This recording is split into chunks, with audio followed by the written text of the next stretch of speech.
Happy New Year, everybody. This is Jason Ostrowski, and welcome to another episode of the Everything Real Estate Podcast. The holidays have officially come and gone. 2025 is upon us, and I know that it's been a little while since we've had an episode, but we got through the holiday season, and we are back. Brand new year, brand new episode, and I am actually doing a solo podcast today because I have some things that I would like to share with you. Typically, as you know, we have guests on every single episode, and we focus on a particular topic. And I don't typically get to talk about the things that I'm going to share with you on this episode. So it excites me that I get to talk about some books that I've read, some podcasts that I've listened to, and some things that I've come across in 2024 that I think are worth sharing with you today. So we're going to call this episode Real Estate Odds and Ends, and that episode begins right now.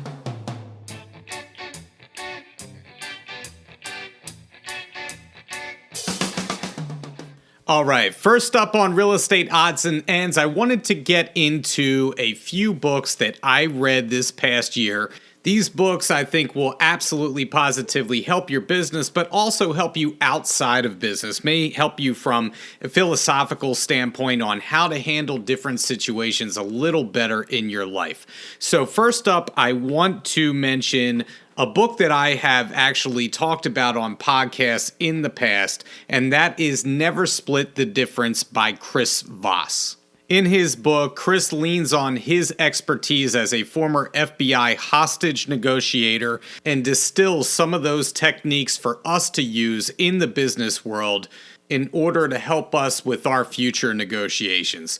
In this book, you will learn effective negotiation tools like mirroring, labeling, or even slowing down your voice to talk like a late-night DJ in order to better get what you want out of the negotiation process. Not only is it a fascinating read, but it is diving deep into human psychology and how the brain works. I think you'll really like it. So number one is Never Split the Difference by Chris Voss. Which leads me to book number two, because Chris Voss is involved in this book, but it is specifically made for real estate agents. And number two is going to be The Full Fee Agent by Steve Shull and Chris Voss.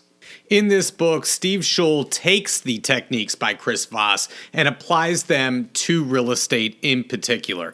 Steve's background, actually, he was a professional football player with the Miami Dolphins who turned into a real estate agent, who then turned into a coach of real estate agents, eventually writing this book to help real estate agents better their careers and actually figure some stuff out in order to save them time and to be more successful. The thing that really struck me about this book is right before I actually read this book, I went out on a listing appointment, and I thought that I did the best job that I could possibly do during the presentation. I built rapport with these clients. I explained everything thoroughly. I left nothing to chance. I came prepared with all my research, with all my statistics, and I thought that I really knocked it out of the park. I left there thinking that I had it in the bag, only to find out a few days later I did not get this listing. And if you read this book, there is a concept called the favorite and the fool. And it absolutely 100% describes to a T what I dealt with when I went out on this listing appointment and did not get this listing. So I'm going to leave it to you to read this and find out why it is that I did not get this listing and how we can better decipher ahead of time. Are you the favorite or are you the fool before you go out on a listing appointment in order to save you time and effort? So this book really spoke to me. I thought it was fantastic. Beyond being the favorite and the fool, there are so many great techniques and strategies for your real estate business. This one absolutely is worth a read. The Full Fee Agent should be a priority for you and your business in 2025.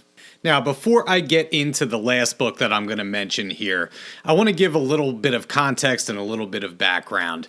As many of us do, last year I felt like I had a million things going on at one time, and I felt a lot of burnout in my life, and I felt like I needed a better system. I needed something to ground me as I move forward in the year of 2025. And a lot of times in our business, we always have to be ready. We're always on call, and we kind of have a overarching anxiety about our business, whether it be deals that we currently have under contract or lack thereof, right? We fret about having too much business. We fret about not having enough business. And I wanted something to ground me in the present and allow me to kind of not get caught in that hamster wheel that we always get caught in mentally, where we're thinking about things when we go to sleep, we're thinking about things when we wake up. What do we have to do today? What's on the schedule for tomorrow? And focus more on the present. And so I started to read about Stoicism. Now, my impression of Stoicism was probably much like your impression of Stoicism, and that is someone who has a very unemotional response to good news, bad news, doesn't matter. They're very indifferent to everything, or being very stoic. But having learned a little bit about Stoicism and what it truly means is it's about focusing on the present, and it's about controlling what you can control and being the best version of yourself in that moment. And although Stoicism may be an ancient philosophy going back to approximately 300 BC, it is still very much relevant in our lives today and gives us a guide on how to deal with things better in our lives, to think about things a little bit more, and how to better ground yourself in those tough moments in life that inevitably come and will come in 2025. How do we best approach those, focus on the present, and be the best version of ourselves? So check it out. The book is called The Beginner's Guide to Stoicism by Matthew J. Van Natta. There's plenty of Stoicism books out there, but this one will get you started. I was also able to read a lot more books this year because of my subscription to Audible. I know Audible has been around for a while, but I quickly wanted to mention to you, since we spend so much time in the car as realtors, I actually was able to capitalize and listen to many books this year that I wouldn't have read because I just didn't have the time to. I fought for years against the prospect of listening to books rather than reading the book and having the book in my hand. I guess you could say I was a book snob or a purist, whatever you would like to call me. I always thought you should read rather than listen. But this year, I shifted my mindset a little bit, and that opened up the possibility to listen to more books, gain some educational opportunities, and make the most out of my time spent in the car traveling from property to property. So check out Audible. It could be a great resource for you in 2025. Okay, shifting away from some books that I've read this past year, I also want to, of course, talk about some podcasts that I've listened to this past year and some things that I want to share with you in order to help your business in 2025. Our first podcast, we are sticking very close to home. We are starting off with Rajiv Sajja's Real Estate AI Flash podcast, which is a phenomenal resource for all of us because this is excellent for staying on top of the ever-changing landscape of AI, specifically as it comes to AI in relation to real estate. Rajiv and his guests are always on the cutting edge of how we can incorporate AI into our business to achieve greater success as we move forward into 2025. So make sure to check that out. It can be a very powerful tool in your toolbox for the new year. I started off with some technology, and now I want to shift back to relationship building in real estate and connecting with your clients. And so I'm going to talk about two podcasts together because I think they work synergistically with one another. If you know me and you have listened to this podcast, then you know that I am huge on ninja selling and I am big on Buffini and the concepts that they try to incorporate into an agent's business. So the first podcast I recommend to help relationship building and focus on the money-making activities every day in your business is the Ninja Selling Podcast. I think there's great information on there. And a lot of times it's a reminder for me of the things that I should be focusing on in order to boost my productivity and make sure that I'm focusing on the right things. So the first podcast is the Ninja Selling Podcast. The second of the two podcasts is It's a Good Life by Brian Buffini. Brian is an excellent communicator. I always enjoy listening to him.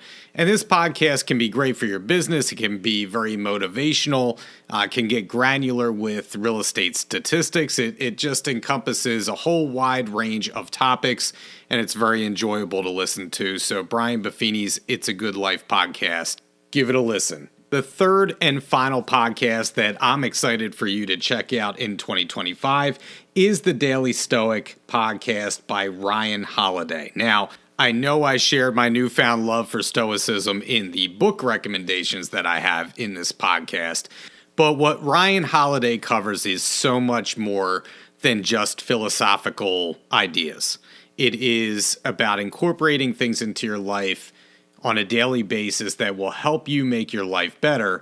And the guests that he has on his podcast are fantastic. In particular, I want to point out the episode recently that he repurposed and actually reissued with James Clear, who is the author of Atomic Habits. And we have talked about Atomic Habits on this podcast before.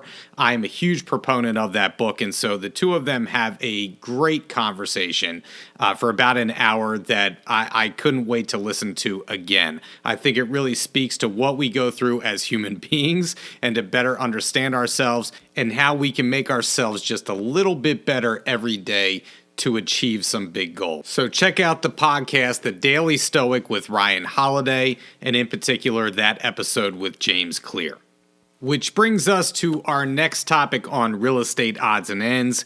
This is something that we discuss every year on the podcast, and that is your word of the year for 2025.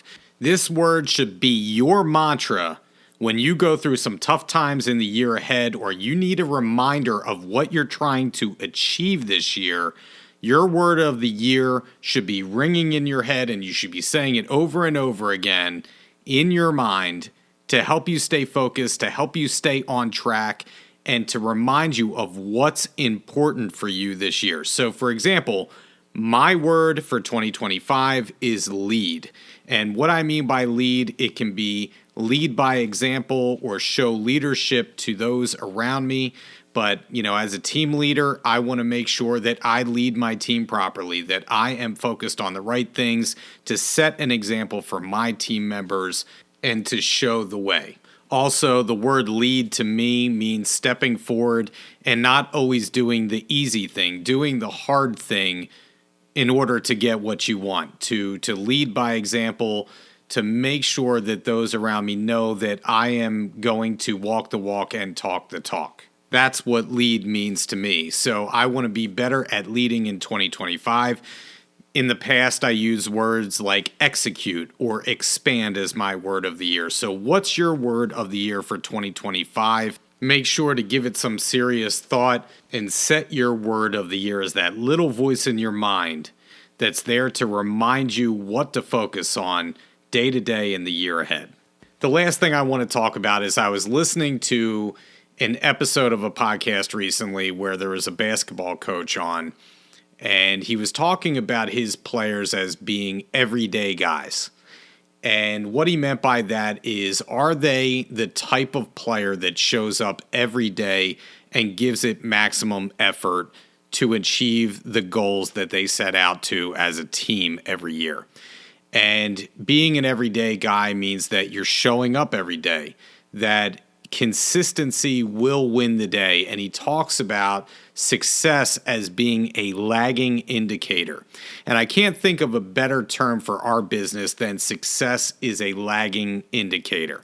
And if we show up as everyday people in our business, then success is going to follow down the line. So what are you working for? What are you trying to achieve this year? Because what you do today and what you do tomorrow is going to show up in your success later down the line, months from now, right? Success is a lagging indicator. So what are you doing today that is going to help you succeed 3, 4, 5, 6 months from now? Build your business the right way and keep you consistent throughout the year of 2025. Well, that's it for the podcast this week. We will be back in another couple of weeks with a new topic, a new guest, and as always, if you want to hear something that we haven't covered yet, please reach out to me, jason.ostrowski@foxroach.com. And if you haven't liked and subscribed to the podcast or left us a review yet, please do so. It helps us to reach more people. Once again, this is Jason Ostrowski saying stay safe out there, stay selling, and we'll catch you on the next episode of the Everything Real Estate Podcast.